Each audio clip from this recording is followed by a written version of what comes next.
Hello everyone, I hope आप लोग अच्छे होंगे। तो आज की ये वीडियो बहुत ज़्यादा सिंपल बट बहुत ज़्यादा इन्फॉर्मेटिव होने वाली है। बिकॉज आज की इस वीडियो में हम बात करेंगे कि रिट्रेंचमेंट, डिसमिसल एंड टर्मिनेशन के अंदर डिफरेंस क्या होता है। क्या ये तीनों एक है? अगर एक नहीं है तो तीनों में डिफरेंस क्या है? तो सबसे पहला टॉपिक है हमारा रिट्रेंचमेंट का। तो रिट्रेंचमेंट को सिंपल भाषा में समझा जाए तो इसका हिंदी में मतलब होता है छटनी करना। मतलब जब एक एम्प्लॉयर अपने वर्कमैन्स की छटनी करता है, अपने एम्प्लॉयज की छटनी करता है, मतलब जब वो उनको टर्मिनेट कर देता है अपनी कंपनी से, और उसका रीजन ये होता है कि उसको अब उन वर्कर्स की नीड नहीं है, उन एम्प्लॉयर्स की नीड नहीं है, तो उसको कहते हैं रिट्रेंचमेंट सिंपल लैंग्वेज में। इसका मीनिंग देखते हैं अब। Ending an employee service due to reducency, financial constraints or reorganization, not because of employee fault। मतलब जो एम्प्लॉयर है वो अपने एम्प्लॉयज को टर्मिनेट कर देता है क्योंकि उसको अब नीड नहीं है उनकी, या तो कंपनी के अंदर काम कम है, एम्प्लॉय ज्यादा है, तो इसलिए वो उनको कंपनी से निकाल रहा है, छटनी कर रहा है, टर्मिनेट कर रहा है उनको, रिट्रेंच कर रहा है उनको। या फिर फाइनेंशियली जो कंपनी है वो लॉस में है, इस वजह से वो उनको निकाल रहा है। या फिर रीऑर्गेनाइजेशन हो रहा है कंपनी का एंड वर्कर्स की नीड अब कम है पहले से, इस वजह से निकाल रहा है। या फिर जो कंपनी है अब वो हाई टेक्नोलॉजी के ऊपर शिफ्ट हो गई है, तो अब जो मैन वर्क का जो काम था वहां पर कंपनी के अंदर वो अब कम हो गया है पहले से, इसलिए वो निकाल रहा है। तो ये सारे रीजंस होते हैं आपकी रिट्रेंचमेंट के। रिट्रेंचमेंट के अंदर बिल्कुल भी एम्प्लॉय का फॉल्ट नहीं होता है। इसके अंदर जो कंपनी का जो ओनर है, जो एम्प्लॉयर है, वो निकालता है अपने एम्प्लॉयज को बिकॉज अब उसको उनकी नीड नहीं है, सिंपल। इसमें एम्प्लॉयज का कोई भी फॉल्ट नहीं होता है। इसकी रीजंस की बात की जाए, एम्प्लॉयर बिजनेस रिलेटेड रीजंस हो सकते हैं इसके अंदर। एग्जांपल के लिए जो एम्प्लॉयर है उसको कॉस्ट कटिंग करनी है, या फिर उसकी कोई यूनिट क्लोज हो रही है। मतलब अब जो उस यूनिट के जो पर्सन्स थे, उस जो ब्रांच के जो पीपल्स थे, जो वर्कमैन थे, अब उनकी उस एम्प्लॉयर को नीड नहीं है, इसलिए वो उनको रिट्रेंच कर रहा है। या फिर कंपनी के अंदर काम कम है और वर्कर्स वर्क के अकॉर्डिंग ज्यादा है, तो इसलिए वो जो एक्स्ट्रा वर्कर्स है उनको रिट्रेंच कर रहा है। लीगल एस्पेक्ट्स की बात की जाए इसके अंदर, तो इसको गवर्न किया जाता है इंडस्ट्रियल डिस्प्यूट एक्ट 1947 के अंदर। एंड इसके अंदर एम्प्लॉयज को 1 महीने पहले नोटिस देना होता है रिट्रेंचमेंट से। अगर जो एम्प्लॉयर है वो नोटिस नहीं देता, उसको इमीडिएटली निकालना है, तो उसको 1 मंथ की सैलरी एज अ लीव के अंदर पे करनी होगी। मतलब अगर कोई एम्प्लॉयर है उसे अपने वर्कमैन को इमीडिएटली निकालना है, अब उसके पास इतना टाइम नहीं है कि वो नोटिस दे, तो वो उसको 1 महीने की सैलरी एडवांस में दे सकता है एंड उसके बाद वो निकाल सकता है। इसके अंदर आपकी रिट्रेंचमेंट कंपनसेशन भी होती है। मतलब जिस भी वर्कमैन को रिट्रेंच किया जाएगा उसको कंपनसेशन भी मिलेगी। अब वो कंपनसेशन जो होती है वो होती है ईयरली, मतलब पर ईयर के 15 दिन काउंट होते हैं, 15 डेज काउंट होती है। अगर इसके बारे में आपको डिटेल में पढ़ना है तो इसके ऊपर वीडियो पहले ही चैनल के ऊपर अवेलेबल है, तो उसको आप एक बार चेकआउट कर सकते हैं, लिंक आपको डिस्क्रिप्शन में मिल जाएगा। अब बात करते हैं की पॉइंट्स की। तो मैंने आपको बताया था इसके अंदर एम्प्लॉय का कोई भी फॉल्ट नहीं होता, not because of poor performance और मिसकंडक्ट। इसके अंदर रीजन बस इतना सा होता है कि अब जो एम्प्लॉयर है उसको अपने वर्कर्स की नीड नहीं है, दैट्स इट। और उसके मैंने आपको रीजन ऊपर बताई दिए हैं।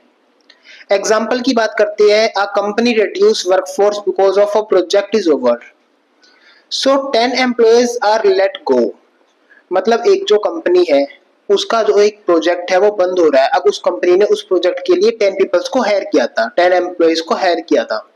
अब जब वो प्रोजेक्ट क्लोज हो रहा है तो अब वो जो 10 वर्कमेन्स थे, जो 10 एम्प्लॉयज थे, उनको कंपनी अब रिट्रेंच कर रही है बिकॉज अब नीड नहीं है उनकी। आई होप आपका ये टॉपिक क्लियर हो रहा होगा। अब बात करते हैं डिसमिसल की। अब डिसमिसल का मतलब होता है कि इसके अंदर एम्प्लॉय का फॉल्ट होता है, मतलब इसके अंदर जो वर्कमैन है उसकी गलती होती है, उसका फॉल्ट होता है। इसके मीनिंग की बात की जाए, termination of employment due to employees misconduct और पुअर परफॉर्मेंस। मतलब इसके अंदर एम्प्लॉय का फॉल्ट है, जो वर्कमैन है उसका फॉल्ट है। इसके अंदर या तो मिसकंडक्ट किया है उसने, या फिर उसकी परफॉर्मेंस अच्छी नहीं है, लाइक वो टाइम पर जॉब पे नहीं पहुंच रहा है, या फिर जो उसको काम दिया गया है उस काम को प्रॉपरली वे में कंप्लीट नहीं कर रहा है। तो इसमें देखा जाए तो वर्कमैन का फॉल्ट होता है।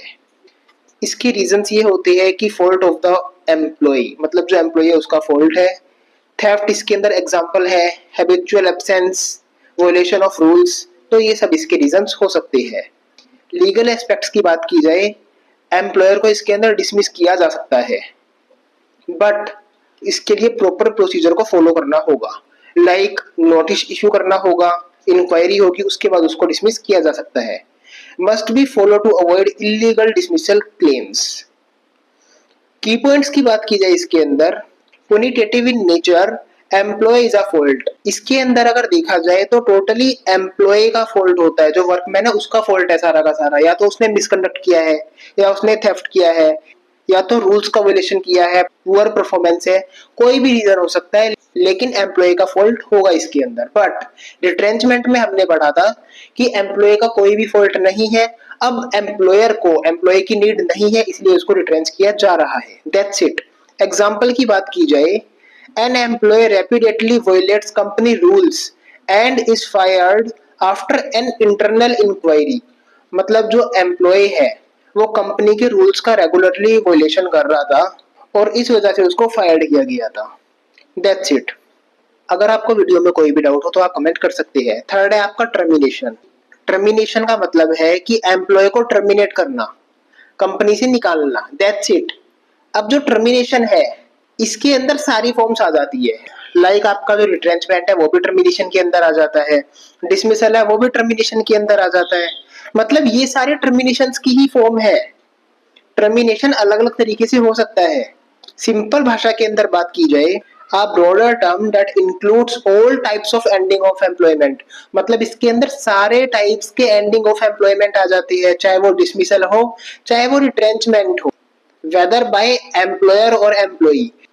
अब इसके अंदर क्या है, जो फॉल्ट है वो एम्प्लॉयर का भी हो सकता है, एम्प्लॉय का भी हो सकता है। इसके रीजंस क्या क्या हो सकते हैं, इसके म्यूचुअल रीजंस हो सकते हैं, वॉलंटरी हो सकते हैं, परफॉर्मेंस रिलेटेड हो सकते हैं, मिसकंडक्ट के भी हो सकते हैं, रेड्यूसेंसी भी इसका है, एंड कॉन्ट्रैक्ट जो एक्सपायरी हो जाता है वो भी इसका रीजन हो सकता है।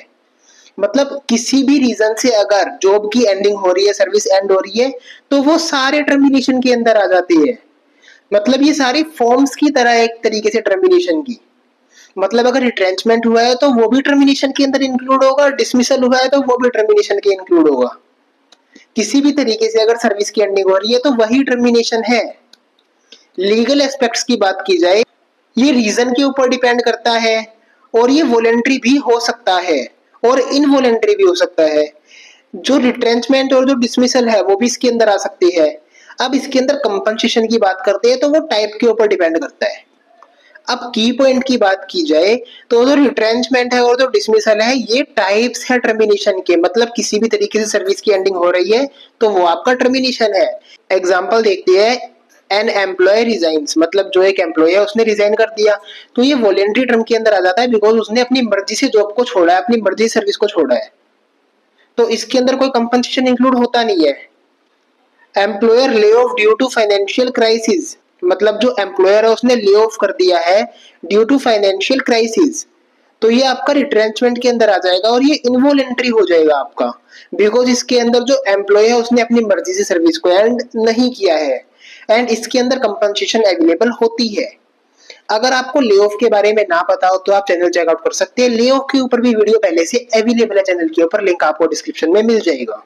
एम्प्लॉय फायर्ड फॉर मिसकंडक्ट, मतलब एम्प्लॉय को फायर कर दिया गया बिकॉज ऑफ मिसकंडक्ट, तो ये आपका डिसमिसल के अंदर आ जाएगा, इसके अंदर कंपनसेशन नहीं होता है। अब एक बार इन तीनों का डिफरेंस शॉर्ट में देख लेती है। फर्स्ट है आपका रिट्रेंचमेंट। इसके अंदर फॉल्ट किसका होता है, इसके अंदर एम्प्लॉय का फॉल्ट नहीं होता है, इसके अंदर जो एम्प्लॉयर है उसको नीड नहीं होती, इसलिए वो टर्मिनेट कर देता है, रिट्रेंच कर देता है एम्प्लॉय को। सेकंड है आपका डिसमिसल। इसके अंदर एम्प्लॉय का फॉल्ट होता है, मिसकंडक्ट हो सकता है, थेफ्ट हो सकता है, तो इसके अंदर फॉल्ट होता है एम्प्लॉय का। टर्मिनेशन के अंदर किसी का भी फॉल्ट हो सकता है, एम्प्लॉयर का भी हो सकता है, एम्प्लॉय का भी हो सकता है। अब बात करते हैं रीजंस की।